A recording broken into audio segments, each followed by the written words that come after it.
And I do see some members of our office here. Beth Eaton, Arifa Khan. Thank you, Arifa, for being here. Beth, thank you for being here. And then we have our new president of CEC, Wendy Yu. Congratulations, Wendy. And we Thank do you. have two Wendy. people in the waiting Yeah. room. Let's see. Oh, stop it. Is this James Vasquez? What is happening? We are so excited that James Vasquez is here. It is my birthday, James.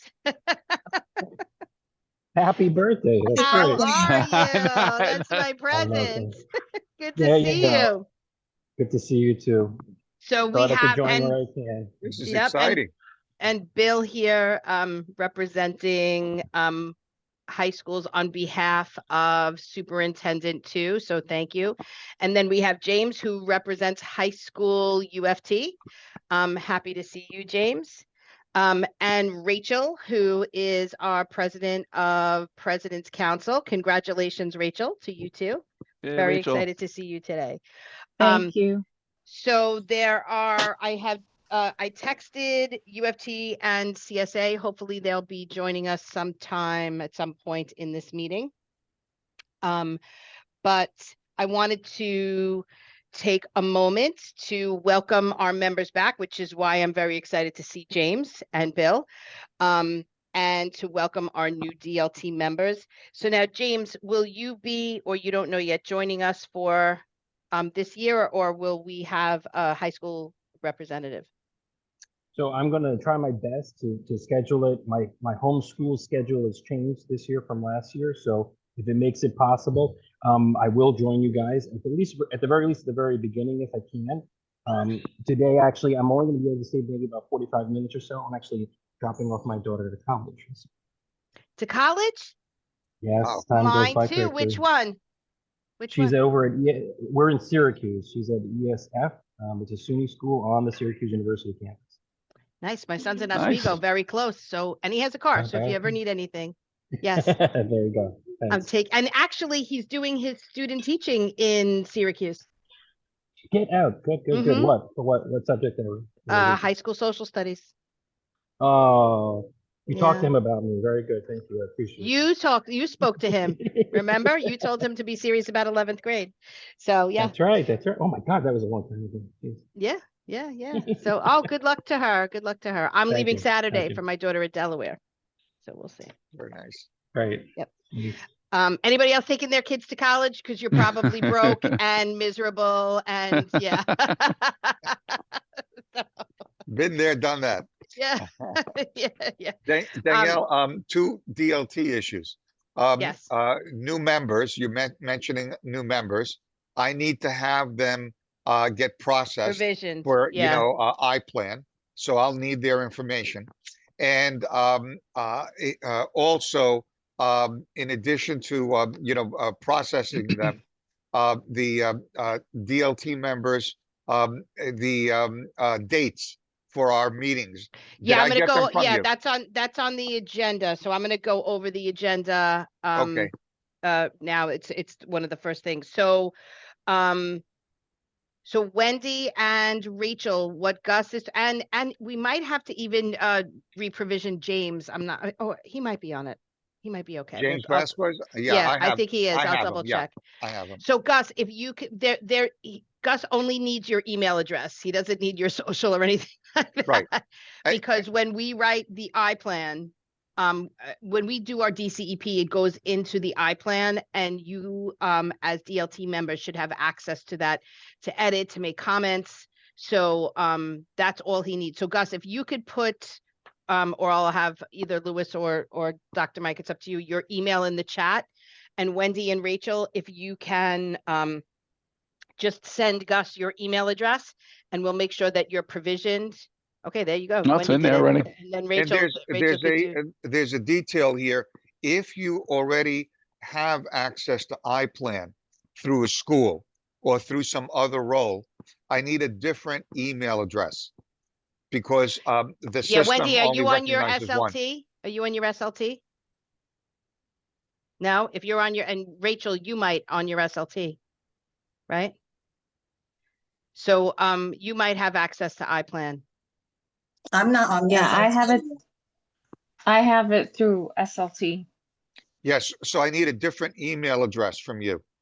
Okay. Gmail or AOL or whatever else you've got, because the system can only recognize one person with one email address. So if we're going to put you into another category, we need a different email. Got it. Okay, so I wanted to start the meeting with a review of the minutes, but there is no one on the DLT except for Rachel, who wasn't an official member. She was just filling in for Francis. That would be there to approve the minutes. So I would like to table the June minutes until September, if that's okay, and we'll go over them on September 11th at our next meeting. And is there any objection to that? Okay. The next thing that I would like to do is go over the DLT dates for the 2023-2024 school year. And I will send an official document once we agree to this. Our bylaws state that all of our DLT meetings are held the second Monday of the month.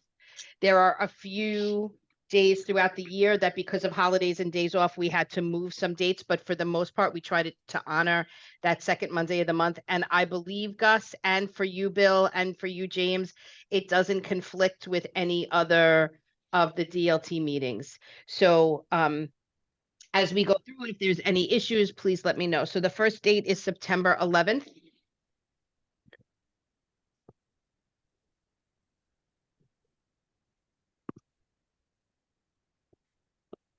Our second is October 16th.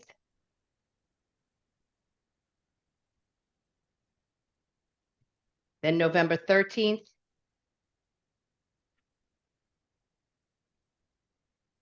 December 11th.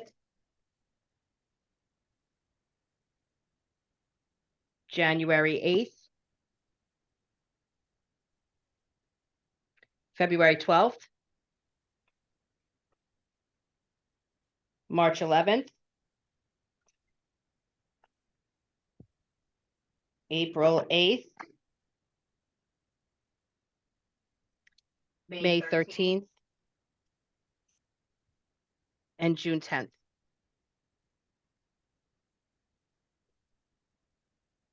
Any questions, concerns, objections?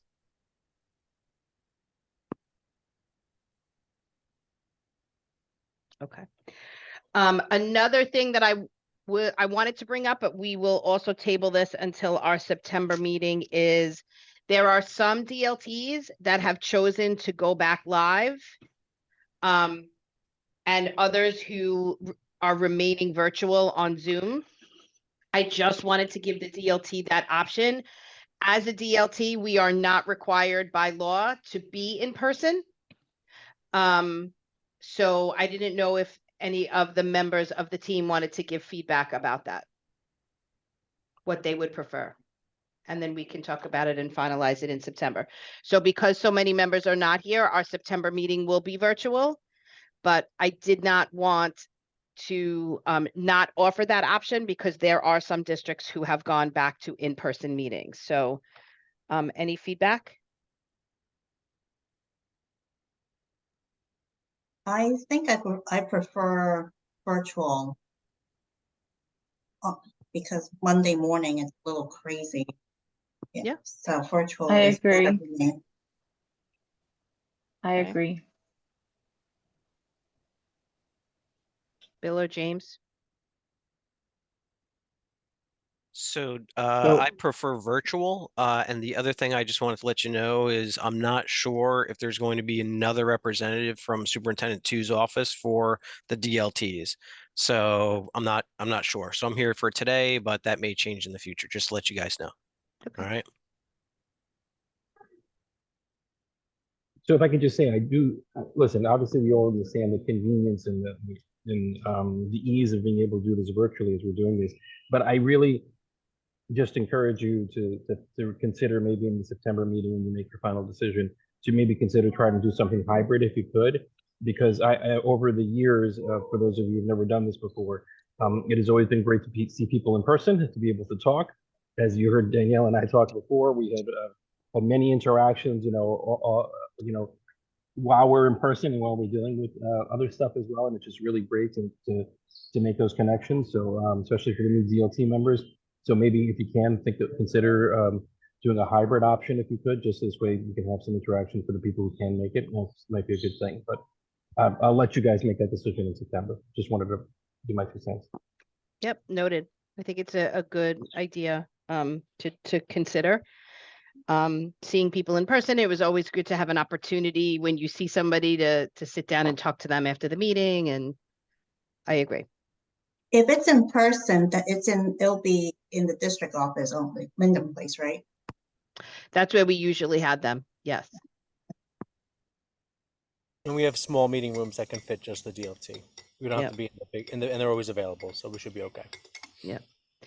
And when we talk about hybrid, what James is saying is maybe alternating months or once a semester or whatever that is, we come back live, and it could change at any time. I know, Gus, correct me if I'm wrong, that that there's the law doesn't is not set for DLTs per se. Right. So they'll it isn't never at this force point. us. Yeah, Right. they'll never, right. As of right now, when people are returning, they'll never include DLTs, but I want to make it an option for us in case, just so the team knows that other DLTs are doing that. But James, is that what you're speaking about, like a hybrid, or making it, because setting up the technology would be a little bit difficult in some of those rooms, right, Louis? I just think any way you can come in person, however often. Listen, we're all in Zoom meetings of some sort over the year, no matter what we're doing. So I get that it's all good, but whenever you can do something in person to whatever capacity, I think it's a great thing. So I'll let you guys. So once a semester, once every other month, whatever you want to do, just something to consider. Yep. Good morning, Lamar. Good to see you. Happy summer, end of summer. Morning, Danielle. Good morning, everybody. Turn on this light. How are you? Happy summer. Good. Good So to we see you just all. went over the meeting dates. I'll email them to you so you have them. All right. And then the conversation that we were having that you can give feedback on is that we're going to come back in September to have this discussion, because CSA is not here and DC 37 is not coming today. So it was about some DLTs are coming back to in-person meetings. We don't have to. There's nothing that binds us to do that. So we were just taking kind of the pulse of the team to see which they would prefer. So Wendy, Rachel, and Bill, speaking for today on behalf of Superintendent 2 of high schools, was saying they would prefer to stay virtual. James was talking about opening up conversation about some hybrid model, whatever that we would decide on what that would be. And so I don't know your opinion on. Is this an informal vote now that we're having? Like just a Yeah, discussion? just a on it? discussion. It's not even a vote. Yeah, we're just having a discussion about. I would be open to doing both. Just maintaining the virtual, since we've been doing this for so long. I think you get more likely, I presume you get more people involved if it's virtual. But then if you can have a space where people come in periodically and seeing each other, in the office on some routine basis, not necessarily monthly, but every other month, something to that effect. I think both would work. Yep. Okay. James said something similar. So good. Noted. And we'll make the final decision in September. So our September 11th meeting, we'll engage in a deeper discussion and kind of come to consensus about what our meeting arrangements will look like. Mhm. Okay. Thank you, everyone. So for those of you, I don't know if you have an opportunity to look at the agenda. Louis, if you just want to put it up for me really quickly. Our next piece I wanted to talk about is New York City Reads and our district approach and the direction that we're going, and just a few things that I want the DLT to know, because it's going to be aligned to the goals for the district. And then Dr. D'Antona is going to go over district goals and priorities at a glance, which we will be giving out to the entire community, just as a way for all of us to be on the same page, ask questions, get feedback around the priorities and goals that we are going to be implementing through our DCEP, which you helped us craft, and we're going to be really talking about what that will look like across the year as a DLT. So I know that from my engagement with the DLT last year, as well as our CEC and other outlets, we have been talking about New York City Reads, which is the chancellor's vision about different benchmarks of reading and literacy. So the first piece that we talk about is the work that we've engaged in as a district around the first benchmark, which is having all students read on grade level by third grade. And for those of you who have worked with us and the goals that we've had as a district and looking at our data, we know that although it seems an easy enough statement, the implementation of that work is not something that happens for all students at all times. So one of the things that we have that we've done very well, and I'm very proud of the work that we have done together with building leaders and UFT, is we looked very closely at our Acadians data, which is our early childhood K-3 data around specifically phonics and phonemic awareness.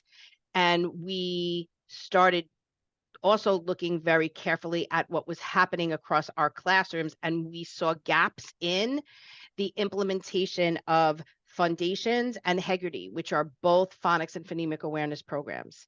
And the reason being is that as many of our schools were implementing Foundations and Hegarty, and as we were getting new teachers or there was a turnover, we realized that teachers were not necessarily getting the training around what the intention of those programs were, right? So like when you look at a program such as Foundations and Hegarty, those programs are research-based programs that have to be used as intended to be used. And because there were gaps in training over a period of time, not all teachers were being exposed to all of the components of the program, which we felt was causing some of the gaps in phonics and phonemic awareness, which are the two foundational pillars of being able to read by third grade.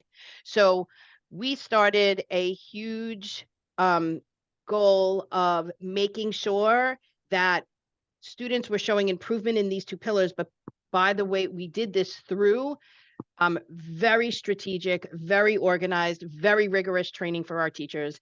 I'm really proud to say that over 500 teachers have participated in this work and really have done a phenomenal job in getting building their skills around these two programs. Additionally, what we did was we did an entire district training on K-2. Some schools did whole school on the science of reading through letters, and merging those two. And Dr. D'Antona, I know, can speak to, and we spoke to about this in June. We have seen some huge gains in students learning within those two pillars that we know is helping them on the pathway to reading by third grade. Secondly, as part of New York City Reads, and you have all heard as a DLT, but also just in the communication and the engagement that Dr. D'Antona and I have done, is so for our early childhood, we have the Learning to Read initiative, but then moving forward in 3 to 8, it's Reading to Learn. And what that means as you go up into the higher pillars of literacy, which is fluency, comprehension. So we're doing some very strategic work that Dr. D'Antona will talk about around both areas of learning to read and reading to learn. But one of the things that we also saw was that, you know, our schools had 9 different curricula programs And the same thing was happening within our curricula programs, that was happening within our foundations, which is schools had moved so far away from the intended programs. And with our classroom visits and just looking at learning targets and standards aligned tasks, one of the things that we wanted to engage in again is supports for our teachers in building their instructional capacity in these pillars of literacy. So the decision that we made as a district, and there was engagement with both UFT and CSA, we called them together. We used tools to help them really assess and unpack different curricula that was out there. We had the companies come and present. We used, why am I going to, what's the tool that we used to monitor all the things that the curriculum has? Why can't I? Ed Reports, thank you.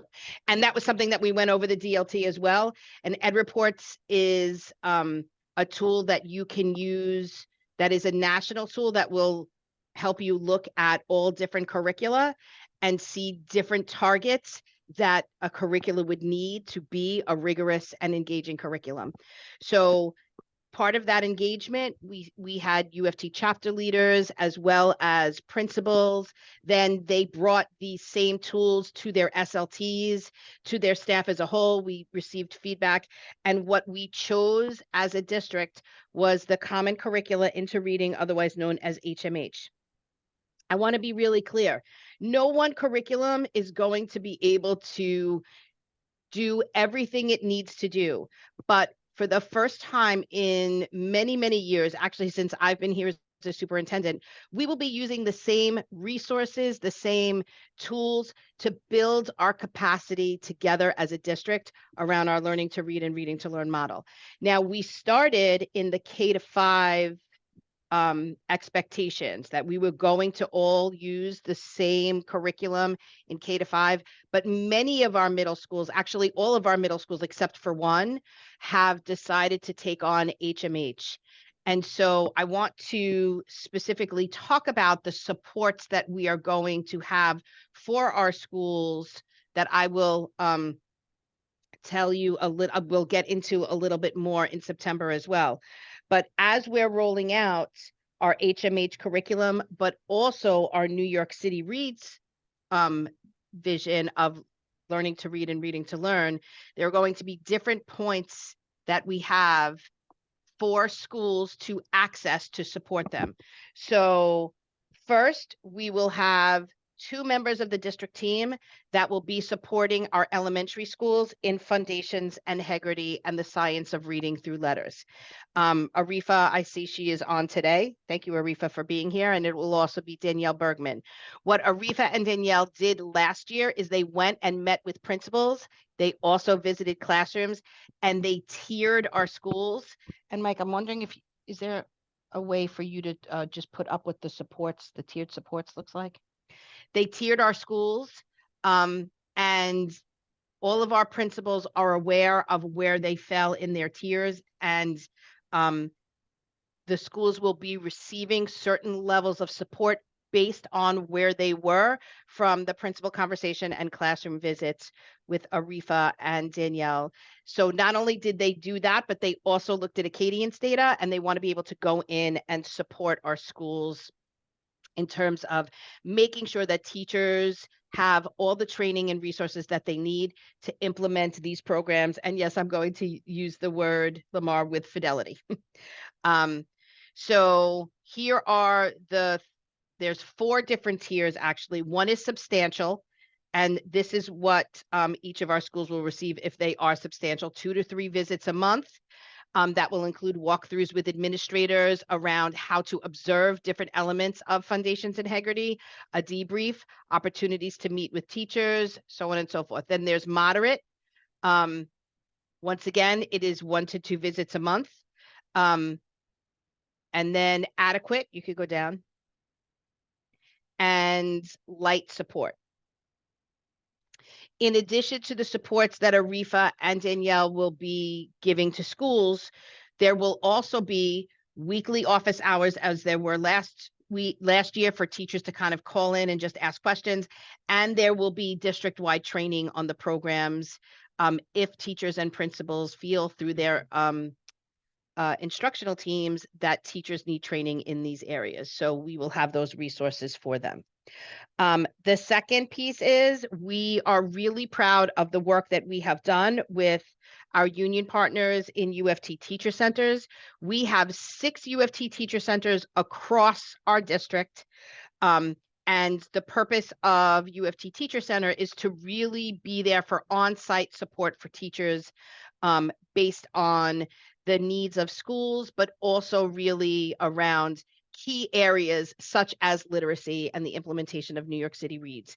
So in addition to our teacher centers at the school level, we will also be receiving a district-wide UFT Teacher Center person who will be supporting not just the UFT teacher centers, but the district as a whole around all areas of literacy. So it will be Foundations and Haggerty, the teacher center person will be working with Arifa and Danielle, but they will also be working with Anna Arrigo and other members of our team on the implementation of New York City Reads.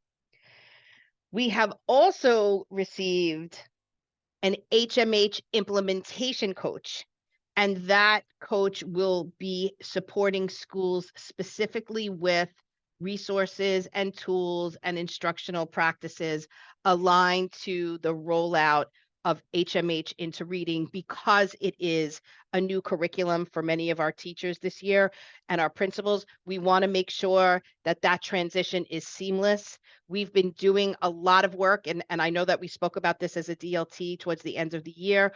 All of our teachers have access to Module 1 and 2, and they have been trained in Module 1. So every teacher in the district, every building administrator, all has access to all of the tools that they need to implement Module 1 starting the first day of school. But our HMH implementation coach is there to support all of our schools with specifically HMH.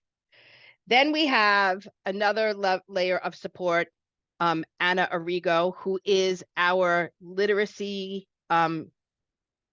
educational administrator. And she is going to be working with schools and every aspect of the team, UFT Teacher Center, Arifa and Danielle, the implementation coach, to make sure that schools have what they need. And she will also be working directly with building leaders and having conversations at the school level to make sure that building leaders are actually reaching out to all of the supports and resources that are available to them if they are struggling with implementation. And finally, it's like over support. We will not fail. Each of our schools will receive training from an outside vendor. The name of the outside vendor is Catapult. And we have been meeting with them. On Friday, we had our second meeting. They will be going and pushing into schools around supports for teachers in understanding, knowing students well through data, small group instruction around the instructional core, working with teacher teams to really look at merging the curriculum, student outcomes, as well as teacher practice. So Mike and I have worked really hard to make sure, I know it sounds like a lot, but we've worked really hard to make sure that these supports are not going to be overwhelming to schools, but clearly supportive to schools. But what we are really making clear, and I know I see Ms. Mashar just came on, so thank you, Ms. Mashar, for being here today.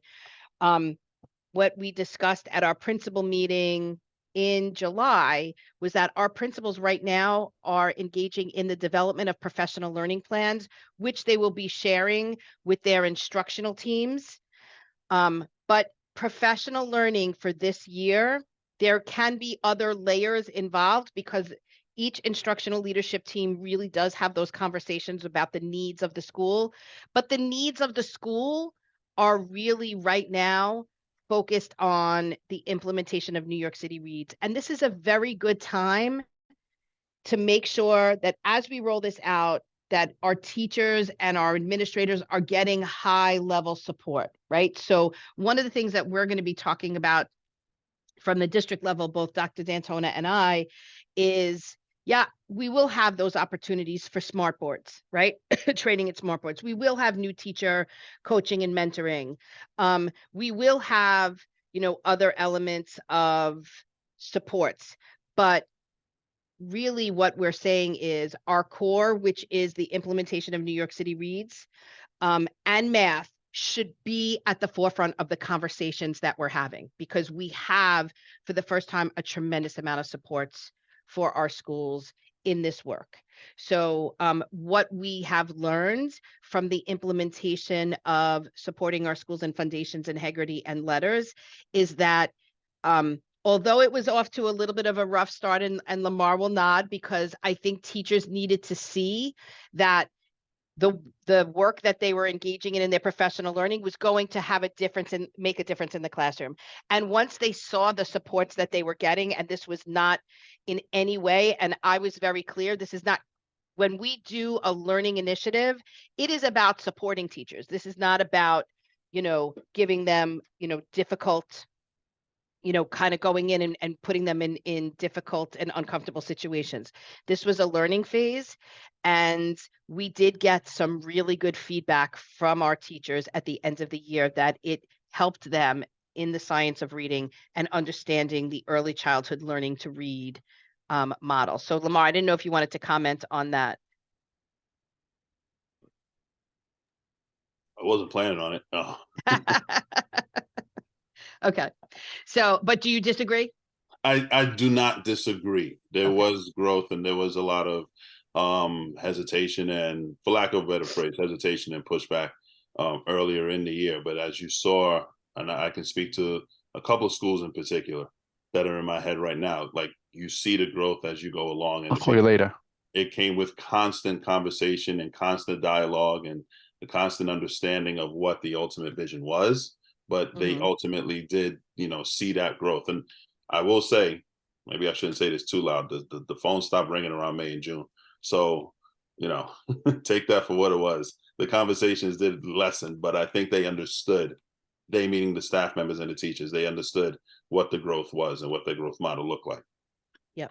Yep. And so that is the model that we're going to continue to engage in for next year. So I think I covered everything about New York City Reads. Mike is going to speak a little bit about that in his district goals and priorities at a glance, because you will see that our DCEP goals really will be aligned to this work. But I didn't know if there were any members who had questions about New York City Reads before we move forward. Yes, James. So I understand this is mostly for K-8 schools, but I understand, and maybe Bill could speak to this a little bit. I believe some of the high schools are also taking on some new curriculum as well. And I obviously, Bill would only be able to speak to the superintendent two's schools. But am I correct that they're doing some curriculum? I don't know if it's revision or revisiting. I'm not aware of that on my end. What I could do is request that other team members come onto the DLT and they could kind of express some of their workflows for next year, but I'm not 100% on any major challenges or changes or modifications. Okay, thanks. Thanks, Bill. Any other questions about New York City Reads? And Wendy, as part of the CEC and the new president, congratulations again. I don't know if it was really important that we held different engagement sessions. And so from both a CEC and a parent perspective, you're going to hear a lot more work that we're going to be doing with our parent coordinators and our building leaders and our teachers, just around making sure that parents are a huge part of and partner, but are also empowered to really talk about the into-reading work that's happening across our schools.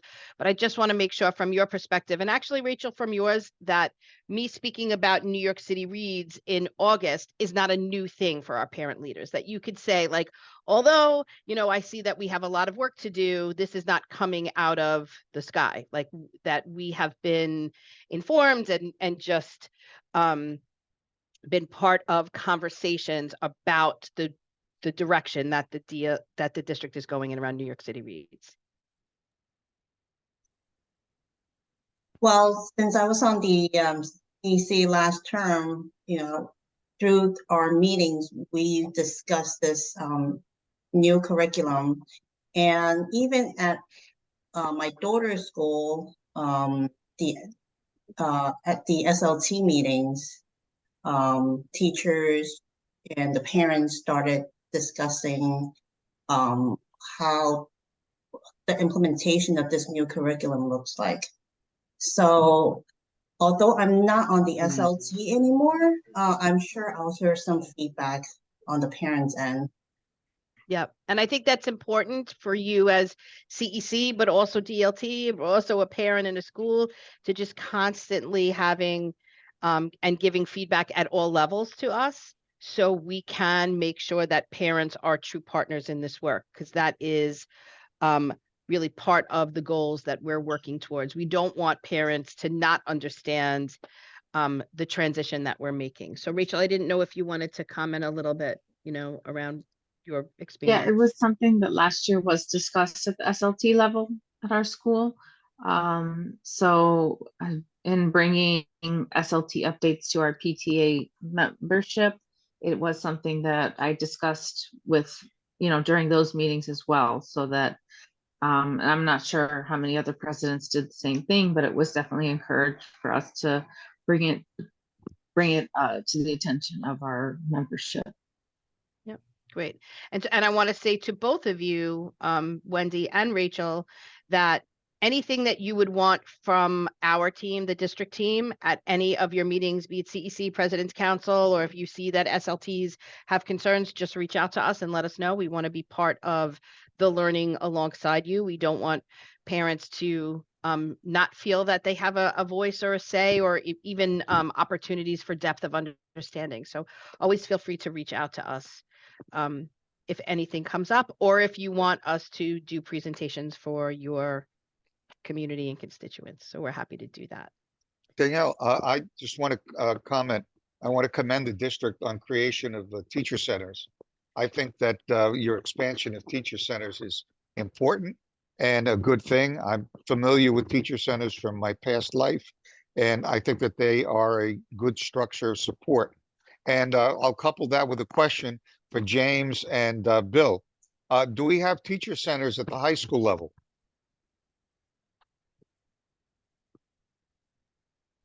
In Yes. Queens North. It depends on the school. Some of them have them, some of them don't. In the past, it was a budgetary concern for the principals. They had to pay for it.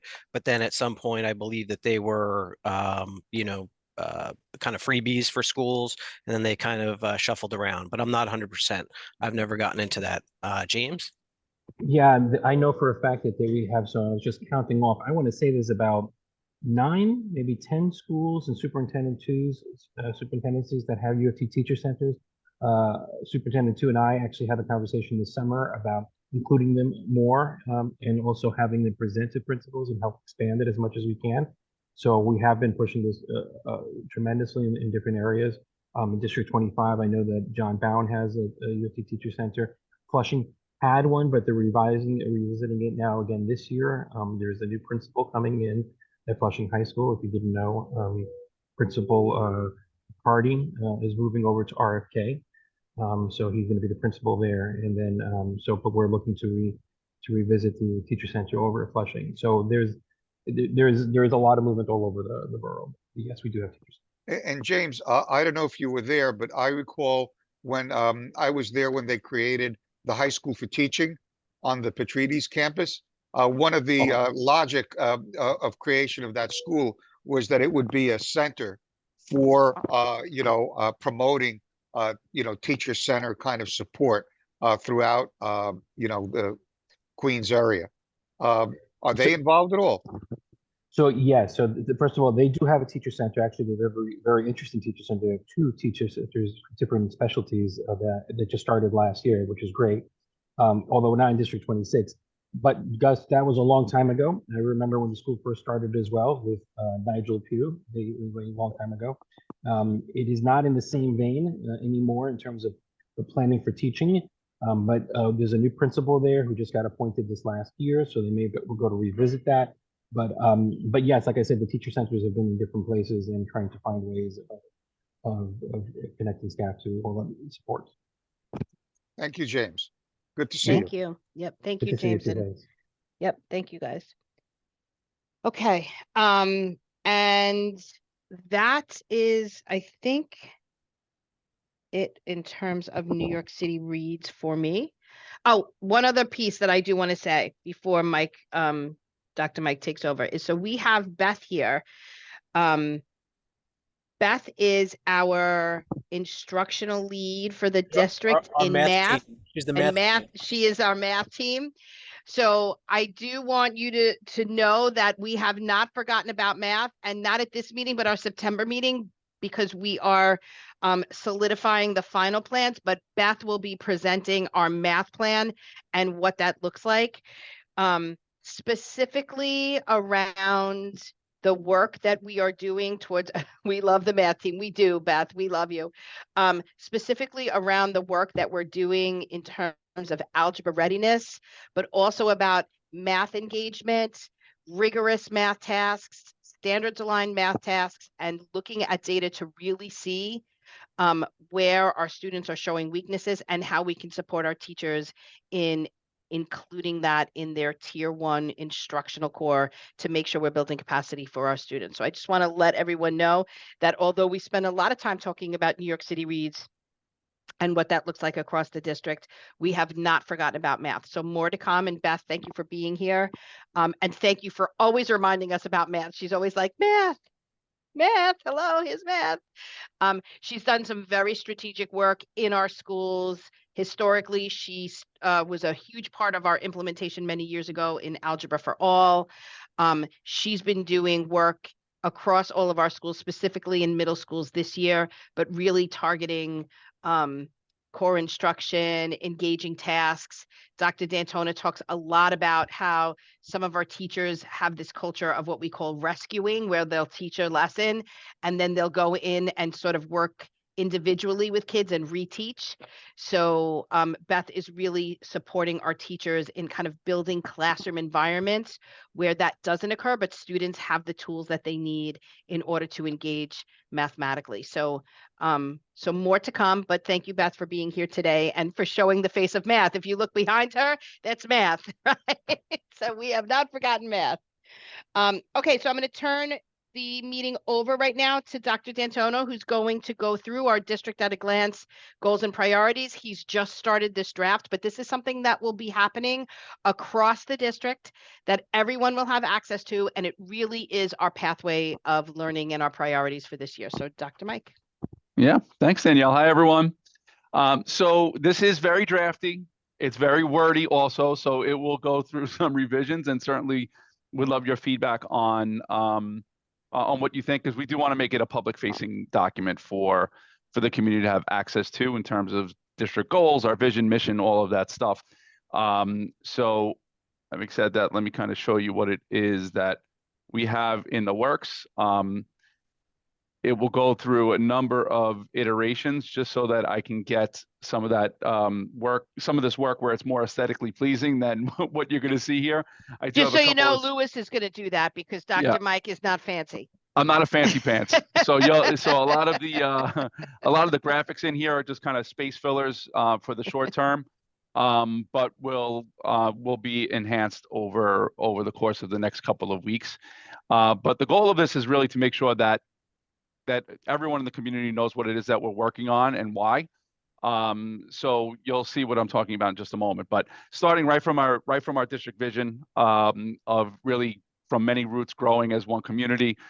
For those of you who have been part of DLT, you know that this is kind of our mantra. If this is something that's new to you, I'll just quickly share that part of what our foundational work is around building strong foundations for our kids, for our staff, for us as a district team, is around this idea of building those foundational spaces of learning so that we're all taking on a learning orientation. So right from this space and making sure that our community knows what we stand for and what we're about on this opening page, from our vision, kind of our value statements, our mission statement, right into the priorities. So now Chancellor Banks has set forth 5 priority statements, which our district leadership team was exposed to last year. It was a little bit different for our schools and their CEP. The CEPs were not written the way that they are going to be this year. This year, all schools are going to be writing the CEP the same way that we had written our DCEP last year around these 5 priorities. And then they've included an additional one that's separate and apart from the priorities, which is around chronic absenteeism. So technically speaking, there are 6 priority areas that every single school, as well as the district leadership team, are going to be faced with making clear goals, action plans, and progress monitoring of during the 23-24 school year. So the very first one is priority 1, all students learn to read well. And what you'll see in this document is that there's going to be a common theme around each one of the priorities so that it's hopefully clear to the community. And again, some of this is very wordy, so we'll have to go and revisit it, but it's going to be around what did our end year performance data say? So there's clarity around where it is that we are.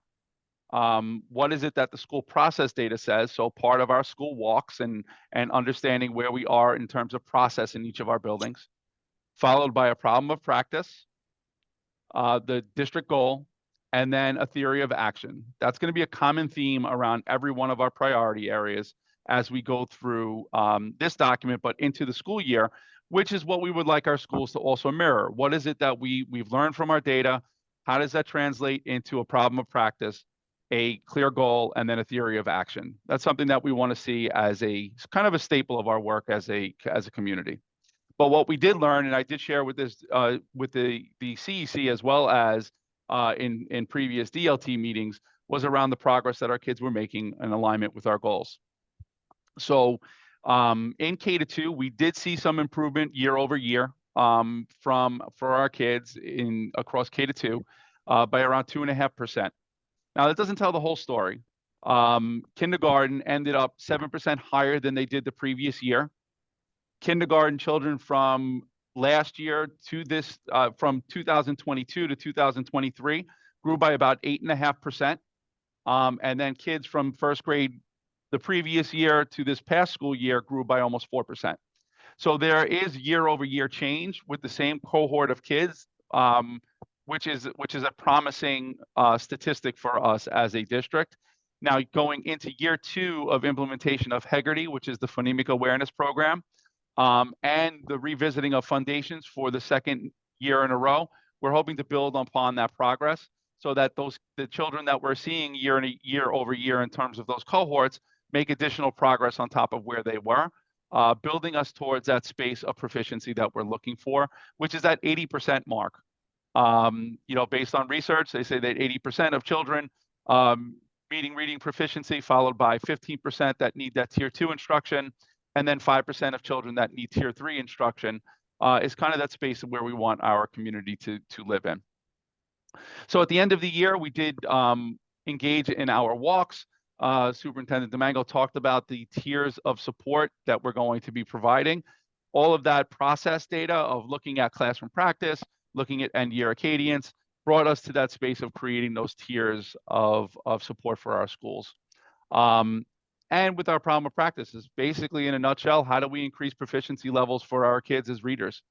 With the goal of improving by about 5%, a minimum of 5% for our kids across grades K-2, meeting or exceeding grade level standards. Now, the reason why we've kept it at a minimum of 5% is that we want to certainly look to surpass that. But historic data has said that that's kind of around the range that we've been able to meet over time or approach over time. So we're going to stay consistent with that, at least at this time. And we can always adjust as the year goes on if we're seeing that we've made even more progress according to Acadians as the year goes on.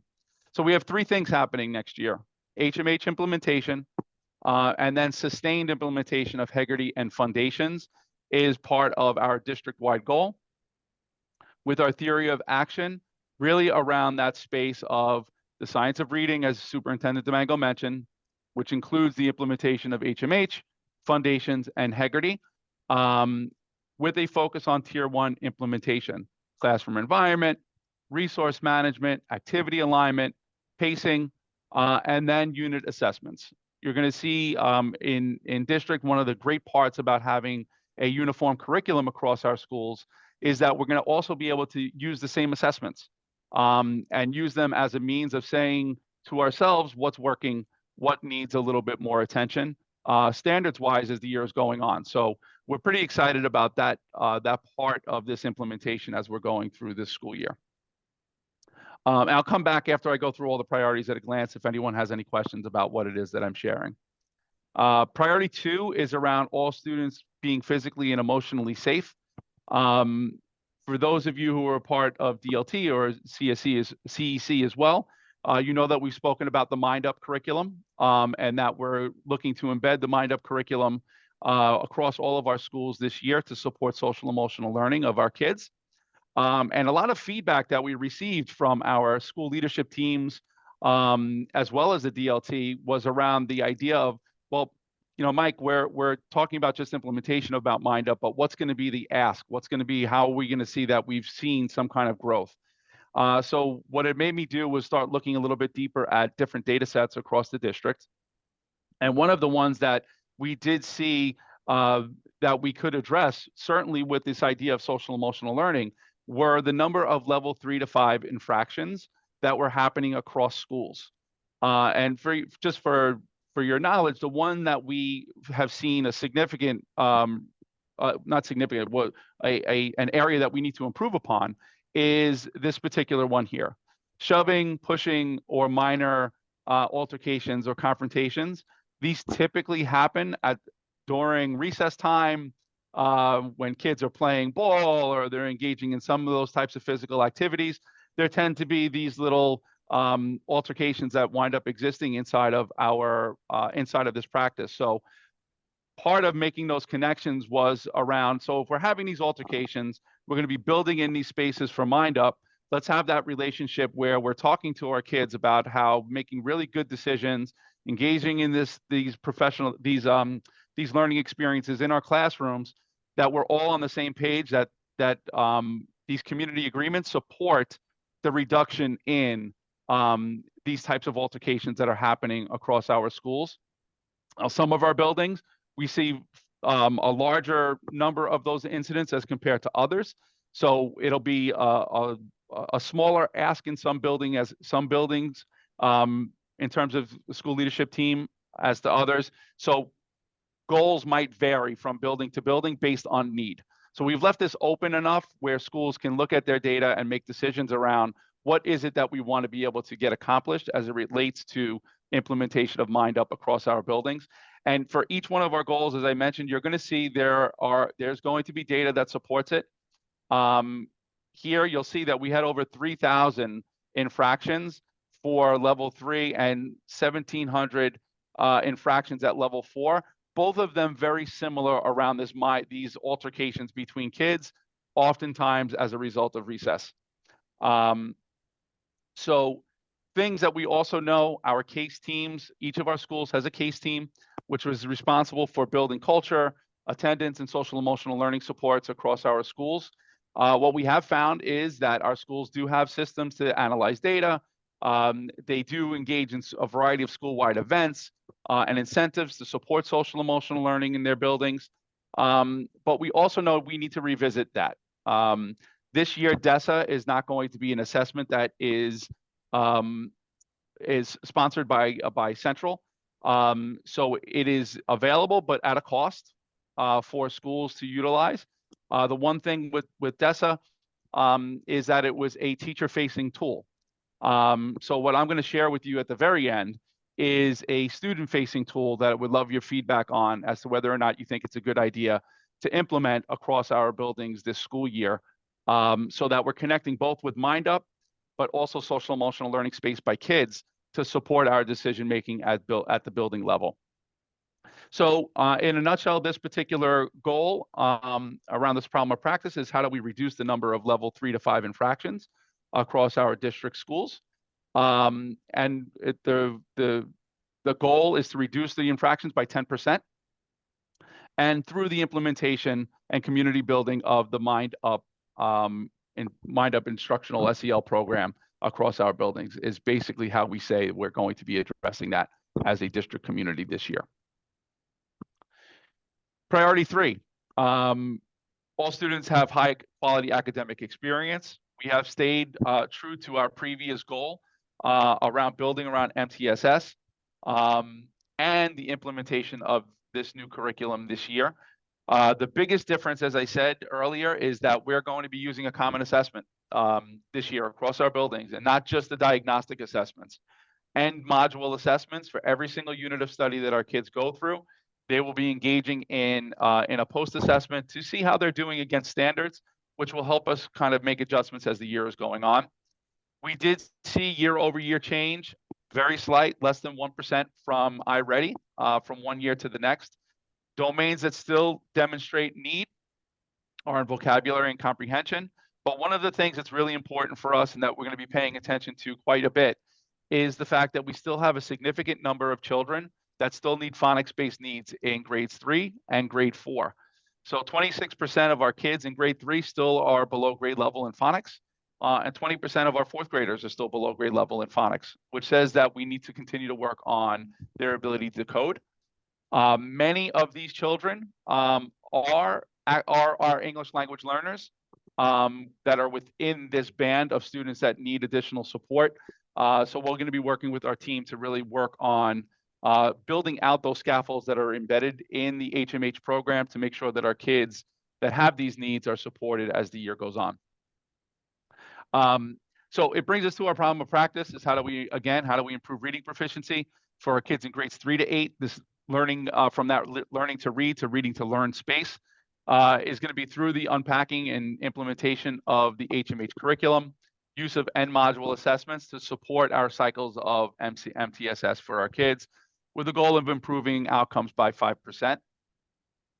Our theory of action is really going to be around implementation of HMH through our district instructional leads, teacher leaders, and catapult consultants will offer professional learning focused on building teacher capacity and designing instruction based on student needs.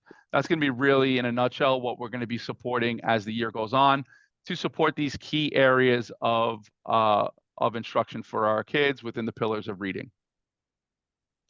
Inside of this space, and this one is, we have Beth here, and Beth has been working really hard at organizing our math plan. And priority 4 shifted from one year to the next, which is a good thing for us because we kind of included this idea of Regents readiness in our DCEP goal last year. And we were fortunate enough that Central has also added in this component that this idea of all students graduate college ready. They've linked the idea of Regents readiness to this goal. So we've now, I don't want to say pioneered, but we kind of organized ourselves around this last year, which will allow us to really kind of hit the ground running this year in this goal. So what we have seen is that data indicates that performance in general over the course of grade levels needs to improve in mathematics, which brought us to the conversation around, so if we still see these gaps in performance for our kids and we want all of our kids to be Regents ready, we need to start thinking about what does that look like from elementary school all the way through. Through a question that Beth has raised is what does Regents readiness really mean for us as a district community, and something that we're going to be exploring more deeply this year as part of our theory of action. So what we have learned is that while we've offered Regents courses to our kids, the preparation still needs to improve so that the kids that are participating in our Regents courses are performing really well by the end of it as a district. Now, we did meet our goal for all students in for Algebra 1 last year, which is great, but we still know we have a lot more room to go so that our kids that are coming into the 8th grade are as successful as possible. And more importantly, the kids that are starting middle school in 6th, 7th, and 8th grade are ready by the time they get there. And not that we're looking to unpack and figure out what they need in 8th grade, is that we're doing that way ahead of time, so that by the time they get into 8th grade, they're as successful as they possibly can be. So that kind of brings us to the problem of practice is, the grade level data indicate gaps in student conceptual understanding and ability to problem solve, limiting their ability to meet grade level standards and be prepared for Regents level coursework. So that's kind of what we want to be able to attack, is how do we really improve upon grade level preparedness for our kids so that they're Regents ready by the time they get into 8th grade.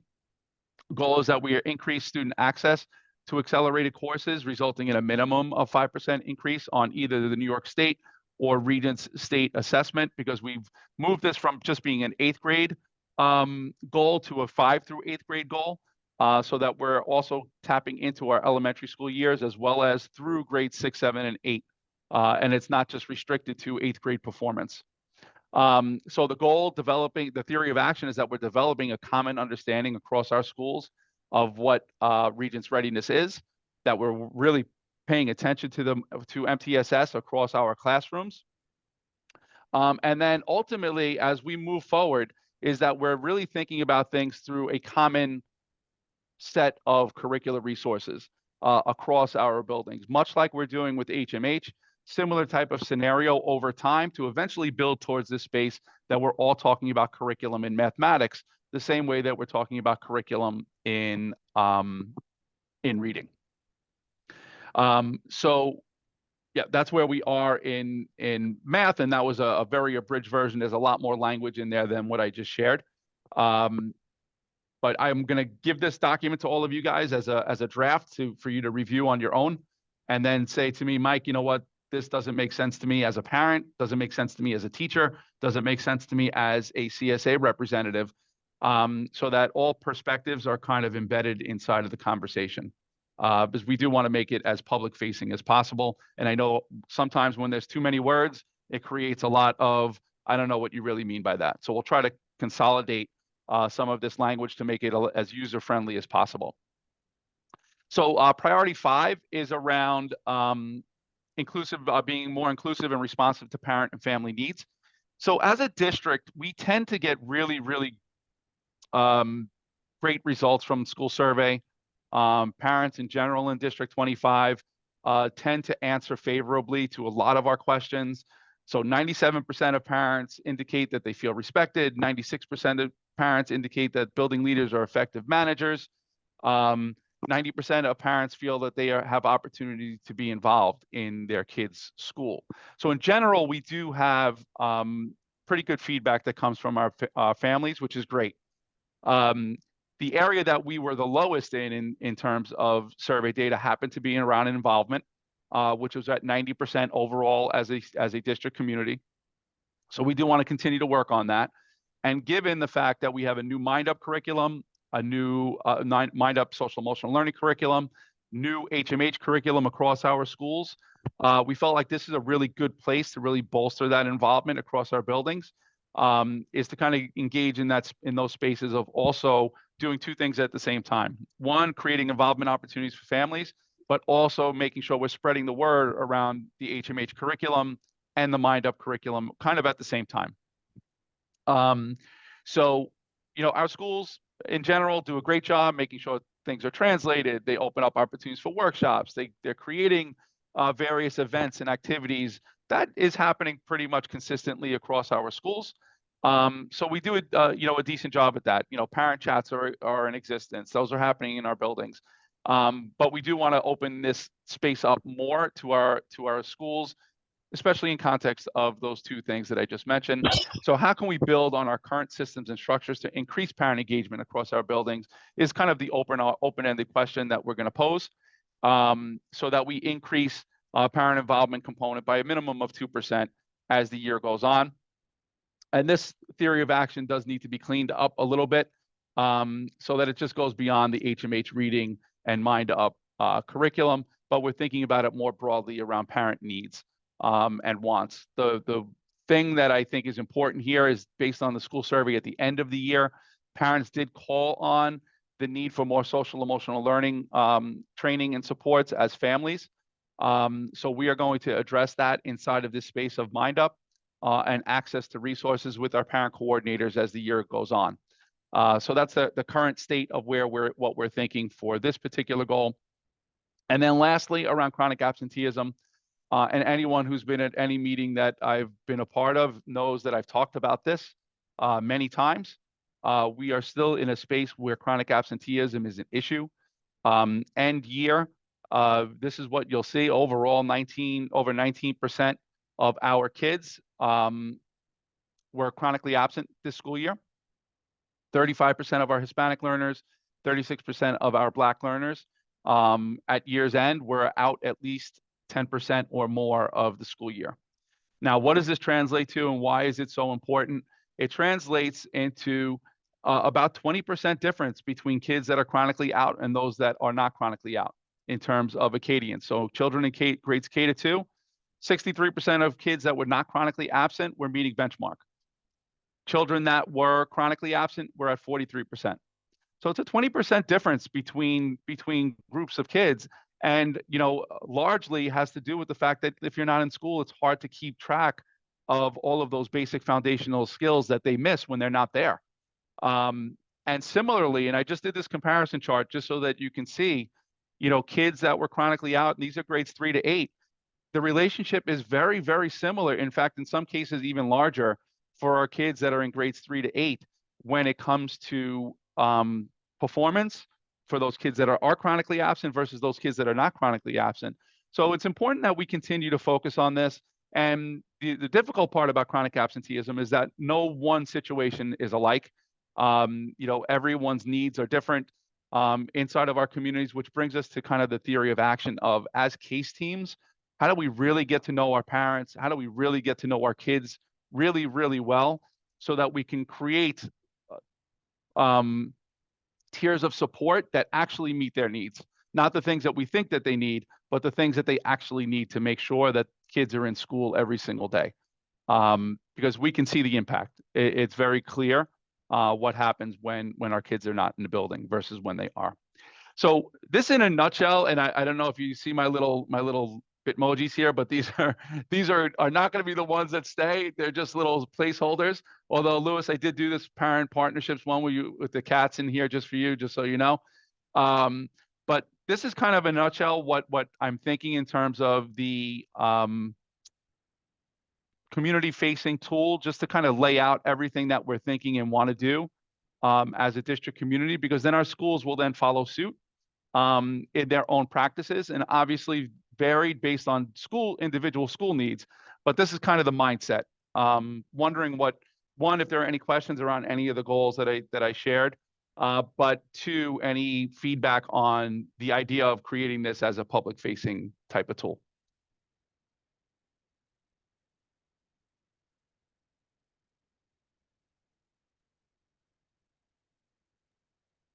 Thank you, Dr. Dentona. That was a lot of good information. I think a lot of times in our district, a lot of the families, maybe it's a language barrier, or, socioeconomically, they're not understanding it. Sometimes it's, you have to find that connection and communication to get across to those parents and families. And I think that's where it's hard to, reach out and make them understand, the impact and the effect of chronic absenteeism. And, I think that's, how can we, connect with the parents and families? I think we need to figure it out. Because I know that, like at our school, we have workshops, we invited parents to these workshops, but maybe parents are they're working, maybe language barriers. They don't, a lot of them don't come to these workshops. And, what what else can we do? Yeah, It's Wendy, I think, it's one of the things that we've actually started before the school year is even beginning. Every single school has received a list from me around who are the kids that were chronically absent going into that closed out this school year. So we can do some of that forward thinking. So each of our building leaders and their PCs have been engaging in these conversations ahead of time with the goal of, what is it that you need as a parent, so that we can make sure that we improve upon these rates as the school year goes on. And the difficulty, as I mentioned, is that everyone's needs is a little bit different. For some, it becomes, and we hear this one often, often medical needs become an issue. The concern that my child has asthma, when they don't feel well, I'm just going to keep my child home. Absent the idea that, if you connected with us as a school, and if we knew that really well as the school, we can develop a plan with the school nurse to make Yeah. sure that, Yeah. so there's lots of different things that happen there. Also, Wendy, and I know you've been part of these conversations. That's something that we've talked about that maybe can be reinforced, to parents and through our PTAs, is that,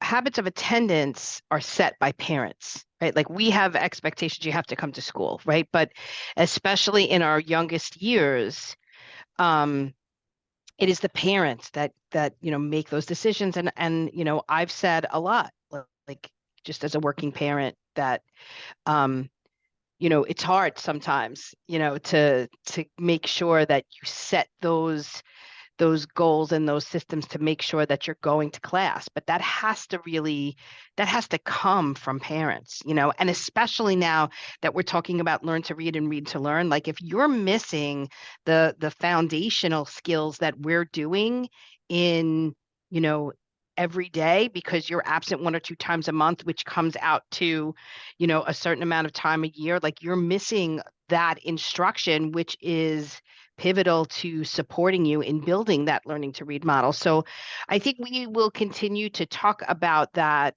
just in how we gain this outreach to families, especially to our new language learners. Like, we know that these foundations of phonics and phonemic awareness are supportive in building, language acquisition. So there's a lot of different ways that we intend to do outreach to families. And we know there's always going to be families that have certain issues of chronic absenteeism for things beyond their control. Like, unfortunately, children are very, very sick, or, and all of those, we do encourage parents to reach out to the school, because there's supports in place for those particular cases.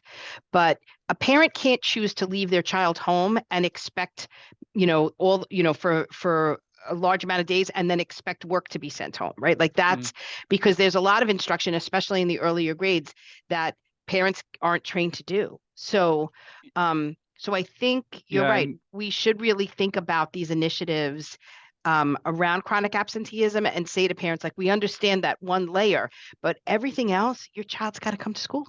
And kindergarten attendance is not good.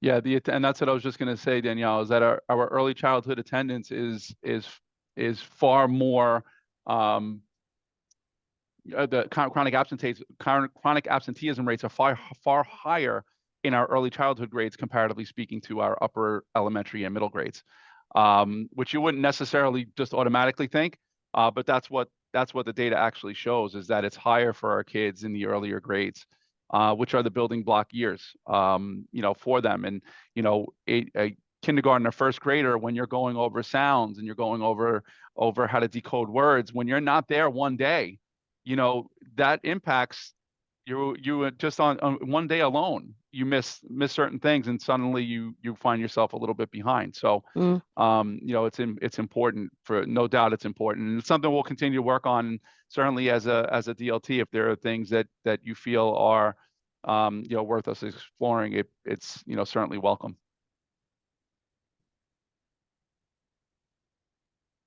Thank you so much. Okay, so did you want me to share the SEL survey now, yeah, Danielle? I was going to say to just do, So part of the conversation that Superintendent Mango and I have also been having since DESA is is kind of an optional based on whether or not a school would like to purchase it or not. There becomes an opportunity to look at some of the other tools that are available. So the WashU School District is a school district that's worked with CASEL, which is a national organization around social emotional learning, and they developed a survey that's been research based and focused on gathering information from kids around social emotional learning. So what I did is I took it and I put it in a Google form where it would be accessible to our kids to take across grades 3 to 8. To gather some information around the 5 core competencies: social awareness, self-awareness, self-management, relationship building, and responsible decision-making. And then I added on 3 questions also just around Mind Up, so that we weren't forgetting about the importance of Mind Up implementation and whether or not kids felt that that was doing anything for them at all as learners. So this is what we created, and I put it into the chat as well. Because this is, a conversation that can go beyond today, but love your feedback on it. In fact, parents that are on, love for you to even share it with your kids to say what they think about answering some of these types of questions. But let me share my screen so you can see what it looks like. So this would be the D25 SEL survey. Kids would basically be asked to include whether or not these items that they're going to see next were either very easy, difficult, or very difficult for them as students. The survey kind of tags it based on the area. So self-awareness, self-concept, this would be the first area. Knowing what my strengths are. Is that something very easy, difficult, or very difficult for you as a student? Emotion knowledge, knowing what, Danielle, can you, I think I'm echoing. Can you Oh, sorry. Can you mute that? Thanks. Emotion knowledge, knowing when my feelings are making it hard for me to focus. Is that very easy for you? Easy, difficult, very difficult, and so on down the road. Self-awareness, knowing the emotions I feel, knowing ways I can calm myself down, learning from people with different opinions than me, knowing what people may be feeling by the look on their face, knowing when someone needs help, getting through something even when I feel frustrated, being patient even when I am really excited, finishing tasks even if they're hard for me, setting goals for myself. These typically are ones that kids have a hard time with. Setting goals with themselves and emotion regulation typically are areas that kids have difficult times with. Doing schoolwork when I don't feel like it, being prepared for tests, respecting classmates' opinions, getting along with my classmates, thinking about what might happen before making a decision, also one that our kids tend to have a very difficult time with. It often is, and for us parents, I know it's often after the fact, Emily and Matthew, it's, oh, well, I shouldn't have done that. Well, if you thought about that first, it wouldn't have happened to begin with, right? So the whole thinking about things before you make a choice, knowing what's right and wrong. And then a couple of Mind Up questions. Mind Up brain breaks have helped me manage my emotions. Daily brain breaks have helped me stay focused. Mind Up lessons and activities have helped me build relationships with my peers. And Mind Up lessons and activities have helped me make good choices. Is basically, in a nutshell, what we'd like to put out there that we would do multiple times during the year to see whether or not there has been an impact from this program based on student perceptions and what they think. So this is something else that I would love to get your feedback on before we start sharing it widely with schools to think about as a social emotional learning assessment tool for our buildings. The goal would be if when we see kids that are identifying themselves as getting frustrated when work is too hard, it's important to know that as a teacher. And then what do I do about that when I know that Mike is really struggling today and he's getting frustrated? What's the tool that I offer Mike when those are the experiences that he's having? Because when kids are frustrated, or even us as adults, when we're frustrated, we're not thinking in the same way that we would if we're in a good mental space. So that's the kind of the goal around this particular form. Would love feedback from you guys on it. I think it's important that we have something like this to gauge our kids' mindset about themselves when it comes to these competencies. Danielle, I don't know if you had any comments on it or. Yeah, no, I think it's important because, first of all, it's a check on our Mind Up program that we're doing. And I think we need to really ensure that any type of program, which includes SEL, that it is having an impact on its intended audience, which would be students.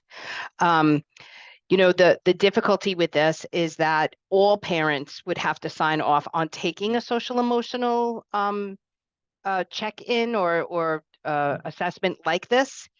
So it would have to be something that together, once again, do community engagement and outreach to say, these are the tools that we know help build social emotional learning across our schools. But I think, and many of you will agree, that this is something now more than ever that schools really do need to look at a little bit more closely. The world outside of the classroom, that virtual world, is really, really, really impacting students. And we need to make sure that our kids are okay, and one of the places that we can do that is in schools. So, students just feeling anxiety about their work and how teachers would support and manage that.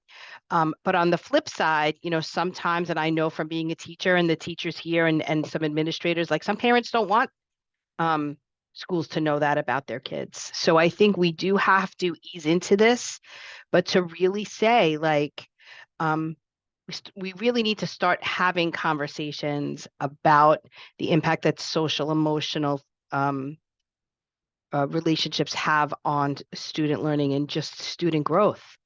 So, and how we can work together, very much like we talked about with chronic absenteeism, right? How we need to work together to continue to grow the whole child, right? Not just necessarily, teach math, but I can't teach math if you're not emotionally well, right? Like it doesn't matter what I'm doing in the classroom.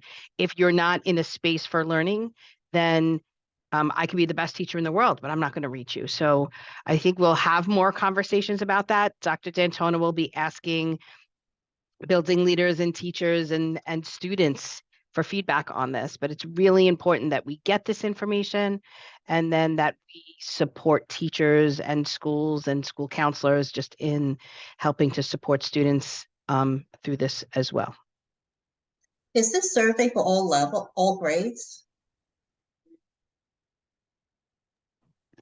Grades 3 through 8 is typically the grade level band that we administer it to, simply because as you get with the younger grades, we would have to modify it to a space where they can truly know what it means, that the questions that we're asking and what it means for them when they're that little. Right. Sometimes Yeah. the information that you get back is not as clear as it would Yeah. be for other kids. And some schools have done that really well, and we've sort of played Yeah. with it a little bit. 242 has done some really great work with SELs in their surveys. But yeah, it is mostly for 3 to 8.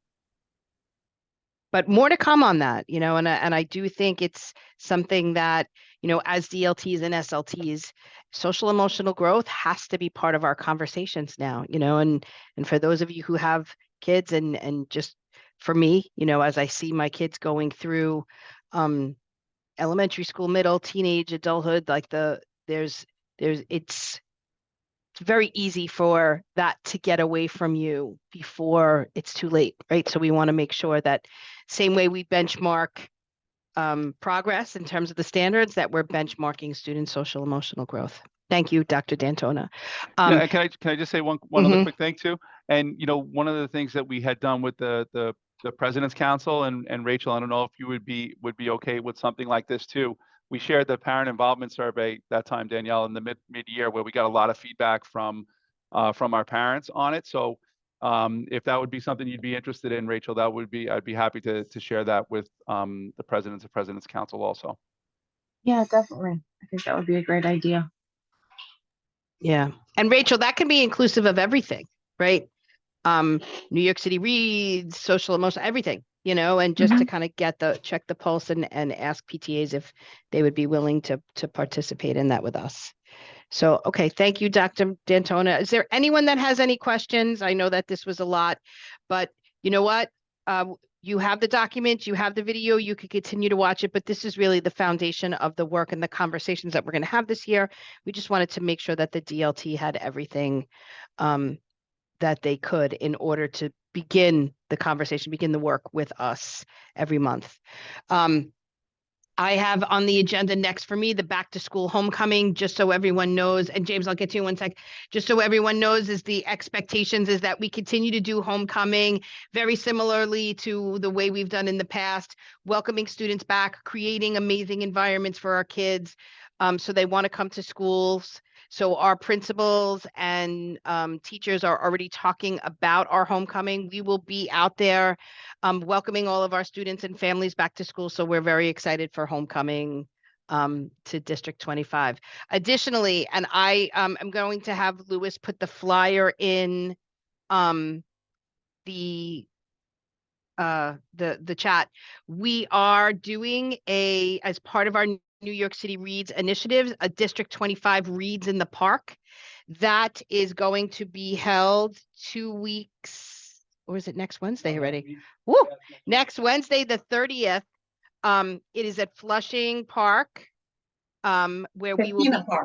Casino Park, I'm sorry. Yes, Casino Park. We're going to be giving away books and toolkits for our early childhood parents. And we are going to have music. One of our principals who wrote I Love to Read song, she's going to be performing it with students from PS20, Elisa Barisi. So we're really excited to do our homecoming District 25, New York City Reads in the Park, District 25 Reads in the Park. So DLT is invited. It is at 6:30 on the 30th. So very, very, very excited for this event. Yes, James. Yeah, so I know I had worked with Bill and Dr. too about the superintendent's goals for the high schools. So I know Dan just went over, I'm sorry, Mike just went over the all of the goals here. So my question sort of, so since the high school is doing separate goals than this DLT, so how is our role for the high schools going to be different this year? I know we did it last year for these goals, but I'm just curious as to where we're, because if you remember, when we first started, we were all wrapped up in together, right? Yeah. So one of the things that you'll hear Bill talk about, and Bill, I don't know if you have a report today, but one of the things that I know the DLT has asked about is they want the kind of monthly check-ins for schools, but they also want monthly check-ins aligned to the things that we do similarly, which is, for example, our algebra readiness work is directly aligned to high school goals, especially now that many of our high schools are doing that transition to the algebra curriculum.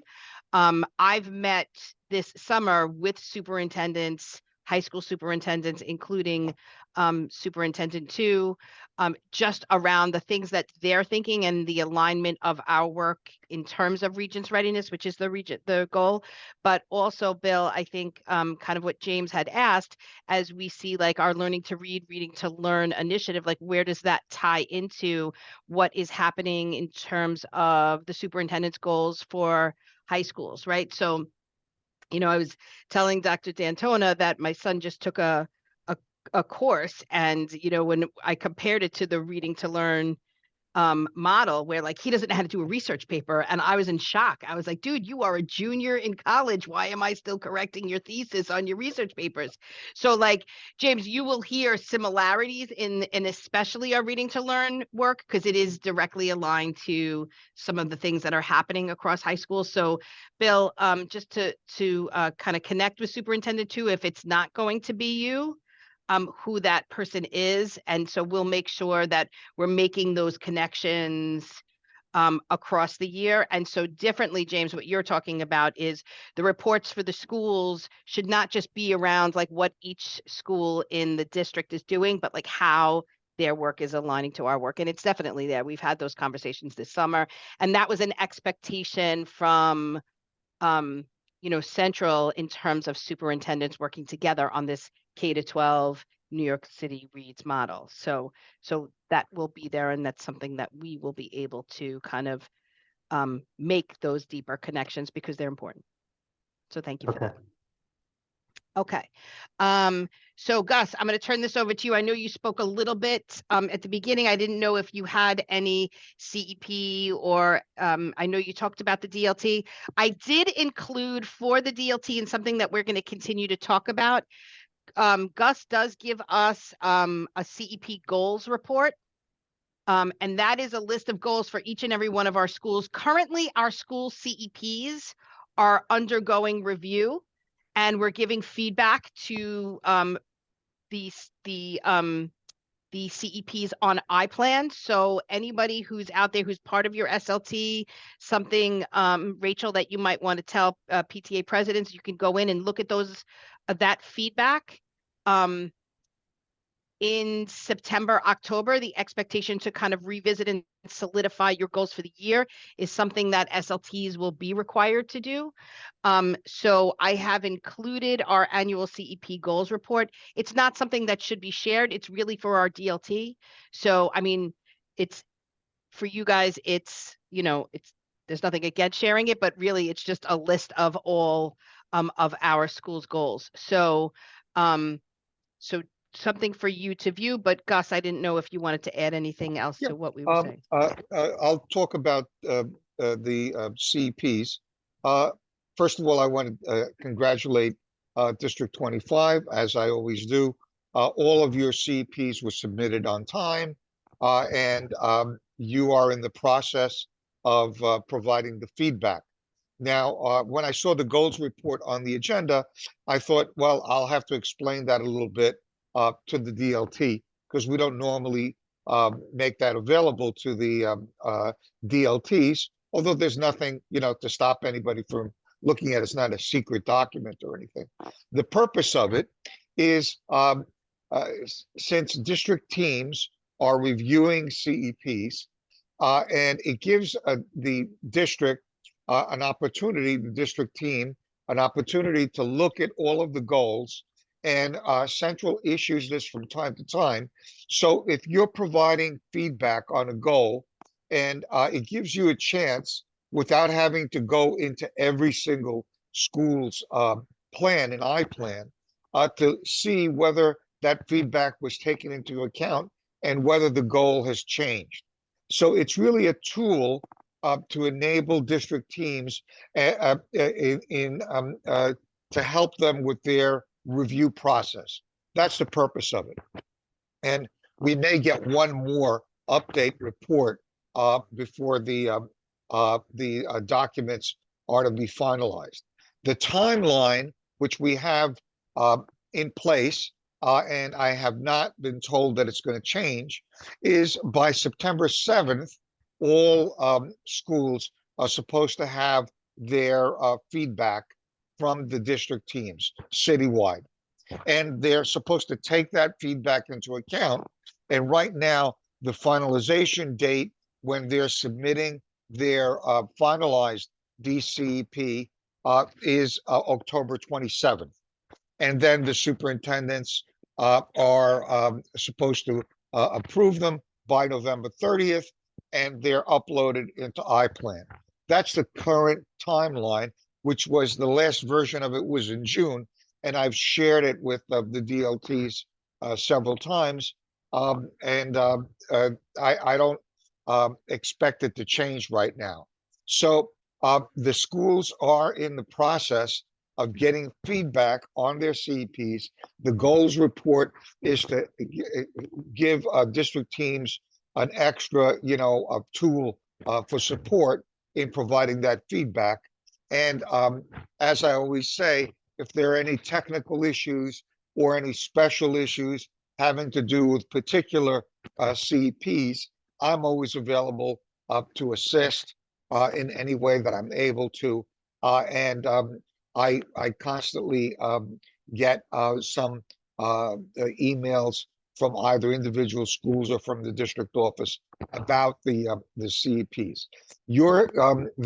Other reports that I get from Central are the submission reports, and you are 100% in terms of submission, and I expect that you'll be 100% when the deadline of October 7th comes up, or October 27th, when they're supposed to upload their plans, and then the superintendent certifies them to be publicly posted. If you have any new schools in the district, they are given a little extra wiggle room in terms of submitting their plans. Now, one issue that is a citywide issue and is related to all of this, and it's related to the DCP as well, is that the state has announced that the scores are going to be delayed. We don't have an exact date on that, when they're going to be released from the standardized tests, but they have been delayed. So I expect, hopefully we'll have them, in September at some point. So the schools can take that information into account. Maybe the superintendent has more information on that than I do that might have been shared from Central, but at the last meeting, when we discussed all of this in the DCP, well, you have information from Acadians and iReady, and that's what is being used right now in terms of making determinations. Now, the positive side of the delay is that because the state scores are delayed, that means that the accountability identifications are probably going to be delayed. So right now in District 25, as in almost all of Queens North, our schools are in good standing at both the high school and the elementary and middle school level.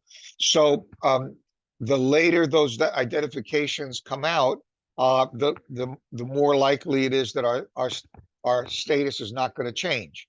So we'll see, what changes, if anything, when the scores are finalized, and then the state gets around to giving us new accountability lists of schools that have been identified for improvement one way or another.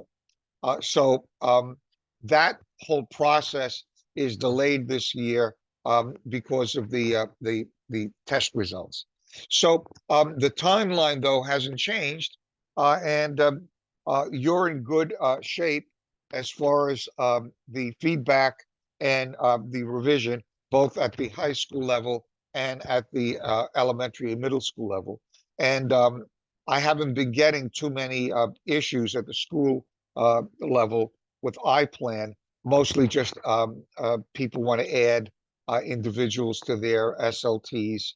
And occasionally there's an issue in terms of access, but content-wise, I haven't gotten much interaction. The district level, I'm sure you're doing your usual excellent job in giving feedback to the schools and guidance, etc. And I have to tell you, Dr. D'Antona's report and your whole structure for supporting ELA for the new literacy initiative is excellent. I hope I've done this before. If I'm engaged in any discussion at Central, I hope you don't mind my sharing what you're doing in District 25. So if someone in another district, has questions, or as Sharon Rensher talks about how districts are dealing with these initiatives, I could say, well, I've got, some structural information from District 25 and what they're doing that I can share if people want to see what an excellent structure looks like and how data analysis is taking place. So on the CEP, that's where we are, and everything seems to be proceeding, on track. I don't expect any problems, and we're in constant, contact both at the high school level and at the elementary and middle school level. So I don't anticipate any problems going into the fall for the new year. And I will let you know when I get any new information from the state in terms of accountability or the scores. Probably the superintendents will know before I do when they release. They usually embargo things and release them, and the superintendents get them first, and then we're told about them, and then eventually they're shared with the public as a whole. Isn't Yep, that the and way it we'll, usually yeah, works? Yeah. yep, and we'll let you know, Gus, as we hear. I know we were, we're waiting for that news too. But the good thing is like, what Mike has talked about is we do have other assessment tools by which we're, monitoring student progress. Comparing our students to the state is very important, but we also have tools such as iReady and Acadience that's helping us look at student progress in math and ELA. Thank you, Gus, for your report. Bill, I didn't know Well, if you I had, just wanted to mention about the DCP. okay, The you got DCP. 2 minutes. Yeah, very quickly. Okay. I was told that either today or tomorrow, the superintendents are going to receive an email from Central with a document, which I've seen the draft of, for what they call a self-assessment. So you already have your goals in place. By the way, again, all of Queens North got its DCPs into I-Plan, which is not the case citywide. So we're in good shape. You are going to do that self-assessment based on the information that Dr. D'Antona just shared. The way it works is that they want you to self-assess and say whether you've met your goals, you expect to meet your goal, or you don't expect to meet your goal. I would think that you're either met the goal or expect to meet it is in this. And I'm told that you have 1 week to get that self-assessment. That's from last year or this year? From last The year? last year, Oh, okay. based on last year's and the data that you have. And then you're given 1 week, and then the next week I've been given a draft. We're supposed to then provide feedback as individuals for your DCPs, and then that feedback is shared with a district, a central leadership team. They will then look at our feedback, add to it, and then you'll get a report. When you get that email, Danielle, it'll have a timeline. I was not given a timeline on the DCP and the completion, obviously, because of all of this. The actual, submission and finalization timeline that we had the last academic year has changed. So I'm waiting for all of that to come into place. So that's it on the DCP, folks. Yeah. So Gus, I mean, I'm assuming they know that a number of our goals were tied to state assessment results. Are they expecting us to say we met or did not meet based on iReady? Yes, that was the discussion, because you don't have the state assessment results. The idea is that Acadience and iReady are predictors. So the And only- so Yeah, yeah, but The Gus, only- you can't really The do only that. concern, the only concern with it being predictor is that if we base it on knowledge from previous predictions, it was iReady comes in significantly lower than what the state. actual reality is. So I would hate to say that we did or didn't meet something based on information that is not 100%. well, that's why they Okay. created that category, Mike. Okay. And the same goes for the high schools. They're using mock regents and other kinds of internal data. So I would expect that a lot of you in your self-assessment, and I did not create this, I was just told about it, is expect to meet. That's what I would expect that most of you will answer. Expect to meet the goal. I in Queens North, my expectation is that would be the category on the self-assessment that most people, and then there's a box where they want you to give some data as to why you think that that's the case. Okay, Again, let's I not did talk not about create this this. anymore because Right, I'm okay. already sending an email. Okay. I mean, That's like, I my get it, understanding. but like, Well, yeah, you haven't, Dan, you haven't gotten it yet?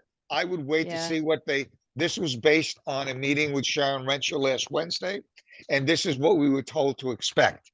Now, between last Wednesday and today, maybe things have changed. I don't know. So I would wait, before reacting to see what you get and what the information is.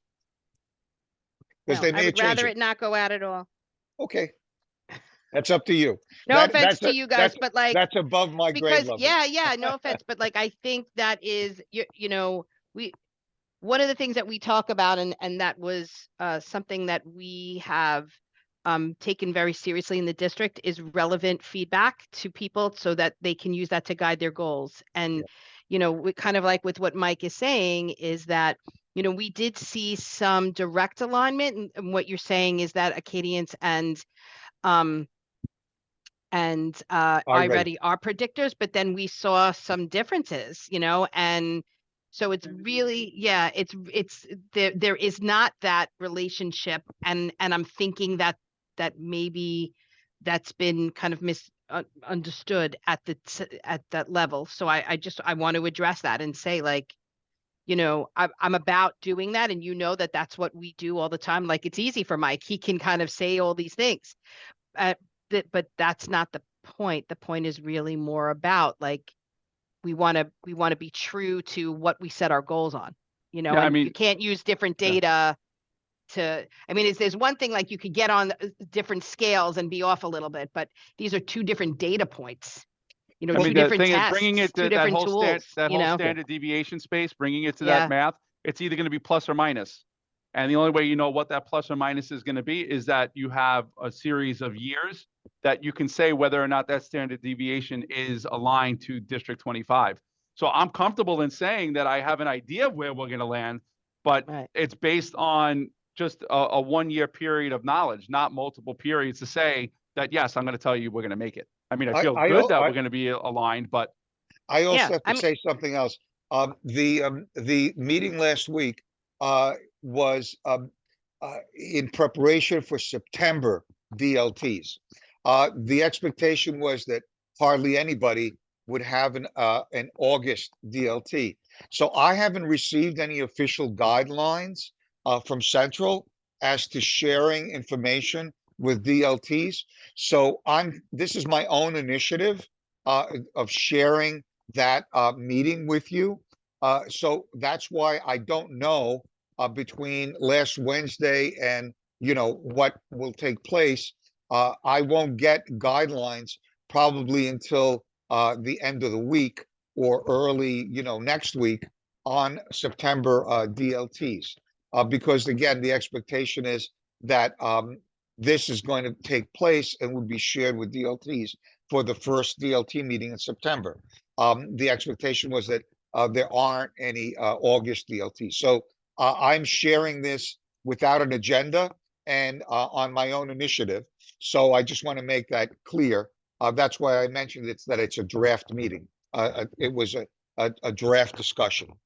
And I was told that the official email will go out either today or tomorrow, which I have not seen. And we'll see what it says. And whether that draft that I was shown on the self-assessment form is actually the one that you'll receive.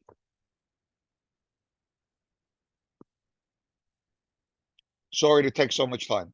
No, okay, all right, thanks, Larry, bye. All right, so I was just on the phone with Central. Just so you know. You're proactive, okay? Yeah. I mean, I'm honestly, because I want to, like we said, we take our data seriously, and we take our work seriously. We want to make sure that if we're saying centrally that we met a goal or didn't meet a goal, that we're using the right data. Okay, so I said thank you, Gus, very much. So I see Bill's is deferred his superintendent report. Wendy, before you sign off, just really quickly, something that we wanted to talk about. By no means do constituents have to plan reports, but During new business of our meetings, I will give each constituent time to do some sort of announcement, presentation, any kind of new business.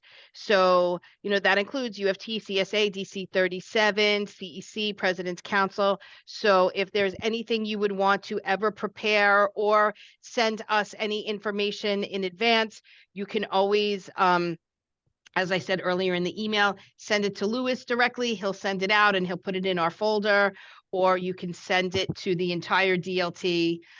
Louis, and I don't know if I put it in the chat, but Louis, if you can, there is a distribution list for DLT that we will use, but by all means, you can feel free at any time to use what he's about to put in the chat to contact the entire DLT.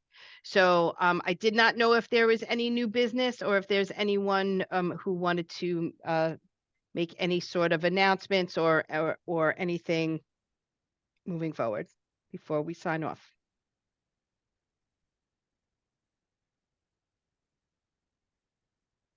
Okay, so that worked out. And Bill, we look forward to hearing, as always, we love having you on the team, but if not, we look forward to hearing who our new member would be. And if you're not going to be on the team, thank you so much for the work that you've engaged in with us. You've really been great and a huge support for us together. So, oh yeah, like Louis said, that's not for public, that's for internal. So in terms of the distribution That's not list. on the website. That's not. Yep. It's just what we use. Like when Danielle sends out the monthly emails with the invite with the attachments, she'll use that. And we, as people come and join the DLT, we'll like, for example, right now we don't have a DPAC representative. Once we do, I'll add them to that distribution list. It's always kept current. Yep. Thank you, Louis. And I'm going to paste one more time. Sign in. If you have not signed in, please sign in on the Google form that we've included in the chat. And if there is no other questions, concerns, I want to thank everyone for being here today. Please make sure you enjoy the rest of your summer.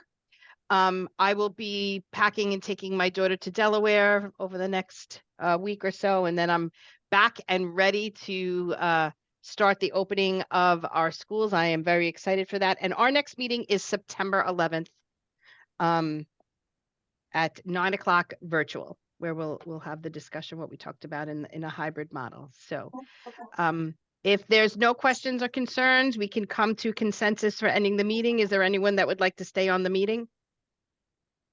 No, I'm good. Thank you. Okay. Enjoy the rest of your summer. Okay, enjoy everyone. Thank you. Bye. Have a great day, everyone.